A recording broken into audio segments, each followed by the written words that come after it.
میں سخت ہڑتال رہی۔ 100 غیر قانونی تارکین وطن 15 میٹر طویل کشتی میں السو بروز بدھ مغربی یونان کے سمندر پیٹیناری میں آستاکوس کے مقام پر پہنچے تو سالی محافظوں نے انہیں پکڑ لیا۔ یونانی حکومتی ادارے کے مطابق اس کشتی پر سوار زیادہ تر تارکین ایشین تھے، جن میں 2 عورتیں اور ایک بچہ بھی شامل ہیں۔ ایک عورت حاملہ ہے جسے میڈیکل چیک اپ کے لیے ہسپتال لے جایا گیا اور تمام تارکین وطن جو بھی وہاں پکڑے گئے وہ صحت یاب ہیں۔ یونانی محکمہ شماریات جسے السٹیٹ یعنی ہیلینک اسٹیٹسٹیکل سروسز کہا جاتا ہے کہ اعداد و شمار کے مطابق جنوری سے مارچ 2011 تک غیر قانونی تارکین وطن کا 5 ماہ میں گوشوارہ بتدریج بڑھتے بڑھتے 13.1% ہو گیا ہے، جو کہ قابل تشویش ہے۔ ناروے وزیر اعظم کے دفتر کے باہر بم دھماکہ، سمر کیمپ میں فائرنگ، دارالحکومت اوزلو فوج کے حوالے کر دیا گیا۔ ہلاکتوں کی تعداد 87 ہو گئی۔ جمعہ کو اوزلو کے ایک نواحی جزیرے میں پولیس افسر کی وردی میں ملبوس ایک شخص نے حکمران لیبر پارٹی کے یوتھ ونگ کے سمر کیمپ میں فائرنگ کر دی، جس کے نتیجے میں 80 نوجوان اپنی جانوں سے ہاتھ دھو بیٹھے۔ گھبراہٹ کے مارے کئی نوجوان سمندر میں کودنے سے ہلاک ہوئے۔ اس تقریب میں وزیر اعظم ناروے نے شرکت کرنی تھی۔ ادھر اوزلو میں بم دھماکہ ہوا جس میں 7 افراد ہلاک ہو گئے۔ دھماکے کا ہدف وزیر اعظم کا دفتر تھا۔ امریکہ دیوالیہ ہو گیا تو معاشی تباہی تیز تر ہو جائے گی، یہ صدر اوباما کہتے ہیں۔ ناسا نے یہ خبر جو ہے بڑی عجیب و غریب ہے۔ ناسا نے مریخ سے معلومات جمع کرنے کے لیے نئی گاڑی تیار کر لی۔ $2.5 ارب کی یہ گاڑی اس سال کے آخر میں روانہ کی جائے گی، جو آئندہ سال اگست میں مریخ تک رسائی حاصل کر لے گی اور 1 سال تک مریخ میں رہ سکے گی۔ یاد رہے کہ مریخ کا 1 سال زمین کے 2 برسوں کے برابر ہے۔ اس گاڑی کا نام کیوریوسٹی ہے اور یہ گاڑی جو ہے اس سال کے آخر میں مریخ کی جانب چلے گی۔ ایک جو ہے اور بات جو ہے یاد رکھیے گا، تکبیر ٹی وی پیام تکبیر یونان کے پروگرامز جو کہ ہر اتوار، منگل، بدھ اور جمعۃ المبارک باقاعدہ شام 5 بجے سے 6 بجے تک آپ دیکھ سکتے ہیں۔ اس ہفتے کے پروگرامز میں ہمارے ماہ ناز امیگرینٹس اور امیگریشن کی تازہ ترین صورتحال کو جاننے والے سید محمد جمیل کی زبانی دیکھنا نہ بھولیے گا۔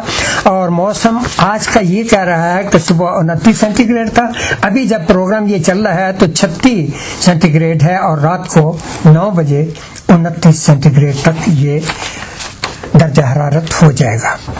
ہمارے پاس ایک بڑے ہی ہمارے پیارے پیارے بھائی جو ہمیں آئیونار سے ایک پورا گروپ ہے، ان کا بڑی اچھی بات ہے جو ہمیں لکھتے ہیں، کہتے ہیں محترم جناب سید محمد جمیل صاحب اور الحاج چودھری محمد بشیر شاہ صاحب، ہماری طرف سے السلام علیکم۔ وعلیکم السلام جی جناب شاہ صاحب، آپ کا بہت شکریہ کہ آپ نے پچھلے پروگرام میں ہماری بھیجی ہوئی فیکس کا جواب دیا اور نیلی ویوسی والے حوالے سے جو بات گردش کر رہی تھی اس سے ہمیں مطلع کیا۔ جناب شاہ صاحب، آپ کا محبت بھرا یہ پیغام بہت پیار سے ہم آپ کا ریڈیو سنتے ہیں، بہت شکریہ۔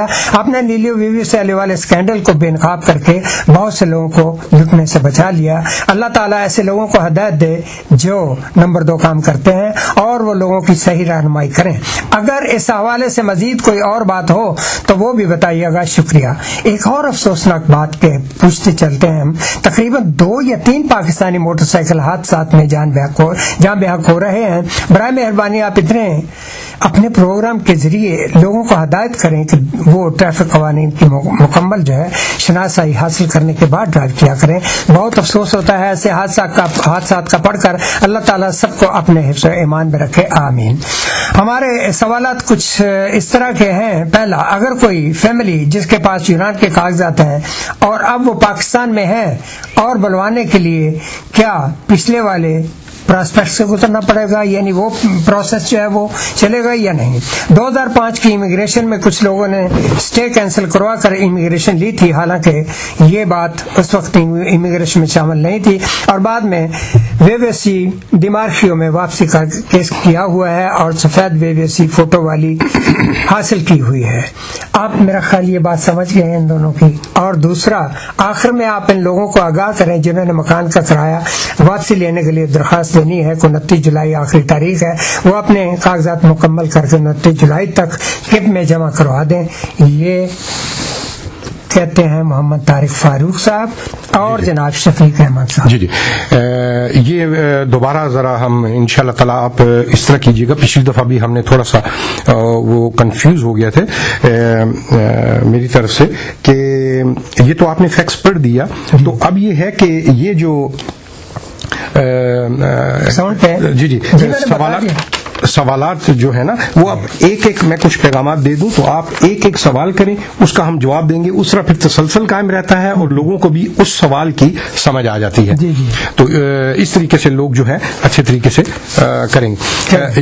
اب یہ ہے کہ میں نے جیسا کہ ہم پر وہ پابندی ہے یونانی زبان میں بھی ہم نے ضرور یہ سارا آج کا جو شیڈیول ہے وہ ہم نے بتانا ہے. Αγαπητοί φίλες και φίλοι, καλή σας μέρα. Ονομάζομαι Σαγίδ Μοχαμμέντ Τζαμίλ. Εκδίδω αυτή την εκπομπή από το πολύ πολιτισμικό κανάλι το ραδιόφωνο της NET στο πρόγραμμα της φιλίας Hellenic Urdu Radio Service, που εκδίδεται κάθε Σαββάτο 1 με 2 ζωντανά στα μεσαία 665 ή στο FM 106,7. Αυτή η εκπομπή, όπως γνωρίζετε, είναι χρήσιμη σε όλους τους μετανάστες από το Πακιστάν, Ινδία, Μπαγκλαντές και από τον Αφγανιστάν. Περίπου είναι ίδια προβλήματα, ίδια κοινή, καταλαβαίνουν τη γλώσσα μας πλειοψηφία. Πρέπει να ανακοινώσω πρώτα απ' όλα ότι αυτή η σημερινή εκπομπή είναι τελευταία εκπομπή για το season, το καλοκαίρι φέτος. Από εκεί και πιτά, ένα μήνα δεν θα παρουσιάσουμε αυτή την εκπομπή, θα έχουμε διακοπές και από πρώτα Θεός όλοι υγεία να έχουν, ζωή να έχουμε. Από Σεπτέμβριο θα ξαναγυρίσουμε και θα παρουσιάσουμε πάλι αυτή την εκπομπή. Όπως γνωρίζετε, τα τελευταία 8 χρόνια πετυχημένο αυτή την εκπομπή που παρουσιάζω εγώ και συνεργάτες μου. Είναι μεγάλο βήμα από τη διοίκηση, από όλο το τεχνικός, από όλο το προσωπικό που πράγματι έχουν συμβάλει μεγάλη προσπάθεια, κατανόηση και μια άψογη συνεργασία. Αυτό συγχαρώ όλους τους τεχνικούς. Σήμερα μαζί μας είναι ο κύριο Γιάννης, τεχνικός στο ήχος, η αγαπητή φίλη μας η κυρία Σβέτα Καρασπίλιου που μας ενώνει, μας συνδέει με τη διοίκηση και είναι υπεύθυνη για τη ροή του προγράμματος. Είναι μαζί μου ο Τσόδρι Μοχαμμέντ Μπεσίρ Σιάντ που είναι συνεργάτης μου. Σήμερα εμείς θα τα παρουσιάσουμε βέβαια οπωσδήποτε πάντοτε κάθε εβδομάδα ό,τι έχει συμβεί στις κοινότητες μας. Περασμένη εβδομάδα Athens Roundup, δηλαδή διάφορες εκδηλώσεις, τα πρόγραμμα για τους μετανάστες, αυτά αναφέρουμε, ενημερώνουμε τους μετανάστες, τα μηνύματα ή πολιτιστικά ή κοινωνικά, ό,τι γίνεται και αυτά ενημερώνουμε. Επίσης σήμερα θα ενημερώσουμε για το καινούριο κύκλιο που βγήκε από την Υπουργείο Εσωτερικών 11 Ιουλίου, απόφαση 18493. Θα εξηγήσουμε τους μετανάστες, τους συμπατριώτες μας τι λέει αυτή την κύκλιο. Εχθές είχα μια συνάντηση με την υπεύθυνη διευθύντρια την κυρία Διαμαντίδου στο Υπουργείο Εσωτερικών. Μου εξήγησε αυτή η κύκλιο τι λέει, γιατί έξω τους μετανάστες δεν είχαν σωστή ενημέρωση και πληροφόρηση. Επίσης 11 ώρα είχα ραντεβού με τον κύριο Κατριαντάκη, Δεύση, ο ταξιάρχος Αλλαδαπών στο Υπουργείο Προστασία του Πολίτη. Και αυτό θα το ενημερώσουμε τι ετοιμάζεται Υπουργείο Προστασία του Πολίτη για το άσυλο και για εθελοντικό επαναπατρισμό ή επιστροφή. Και αυτό γρήγορα είναι έτοιμο η απόφαση, το νόμο αυτό γρήγορα θα βγει. Ελπίζω από Σεπτέμβριο θα έχουν ολοκληρώσει οι κεριμότητες που είχαν και από το Υπουργείο Εργασία και από το Υπουργείο Εξωτερικών. Πρέπει να ενημερώσουμε και ο νόμος, οι νόμιμοι μετανάστες που τώρα πια γίνονται παράνομοι γιατί δεν είχαν ένσημα ή βεβαίως οι εργοδότοι λόγω τη μεγάλη κρίση δεν υπάρχουν δουλειές, οι οικογένειες που είναι εδώ πέρα και δεν έχουν εισόδημα το καθαριστικό υπαρκής που να μπορέσουν να υποβάλουν που χρειάζεται για τις ανανεώσεις της άδειας παραμονής, και αυτό το νόμο είναι έτοιμος. Απλώς όπως όλοι γνωριζόμαστε, η κυβέρνηση, όλη η Ελλάδα είχε προτεραιότητα την οικονομική κρίση. Αυτικός και δόξα τω Θεώ, έστω και προσωρινά, και εύχομαι προχτές που πήρε μια ανάσα η ελληνική κυβέρνηση και όλοι οι Έλληνες και Ελληνίδες, εύχομαι αυτά τα προβλήματα με τη σκληρή δουλειά και με τη βοήθεια και συνεννόηση, τόλμη, ο ελληνικός λαός παγκόσμια αναγνωρίζεται τρασαίο, δυνατός και δεν βάζει κάτω. Απλώς θέλουμε την ενότητα. Όπου υπάρχει ενότητα πάντα επιτυχίες υπάρχουν. Γι' αυτό καθυστέρησε αυτούς τους νόμους για να περάσουν από τη Βουλή.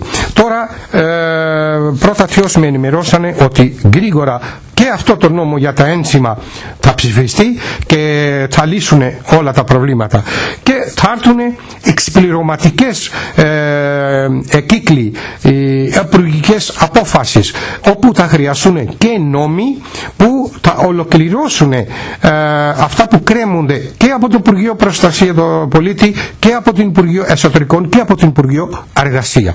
Λοιπόν, αυτά ήταν σήμερα πρόγραμμα που θα παρουσιάσουμε, που θα ενημερώσουμε τους μετανάστες. Οπωσδήποτε εύχομαι καλό καλοκαίρι.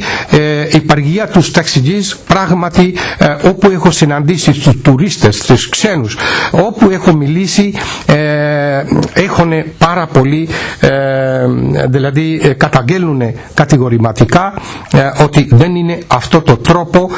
Μπορεί να έχουν δίκιο, εμείς είμαστε μαζί, αλλά όχι με αυτό το τρόπο, γιατί βλάπτει τη μεγαλύτερη οικονομική δύναμη, τουρισμό. Η Ελλάδα είχε μόνο ναυτιλία και τουρισμό. Αυτά τα δύο ήταν δηλαδή κυριότερα εισόδημα, επιχείρηση παγκόσμια αναγνωριζομένη, και φέτος πήγε πάρα πολύ καλά η Ελλάδα και εύχομαι και υπόλοιπο σεζόν να πάει πάρα πολύ καλά. Τώρα βέβαια θα πάμε σε ένα διάλειμμα, θα ακούσουμε κάποιο τραγούδι και μετά θα συνεχίζουμε την εκπομπή μας με τη δική μας γλώσσα.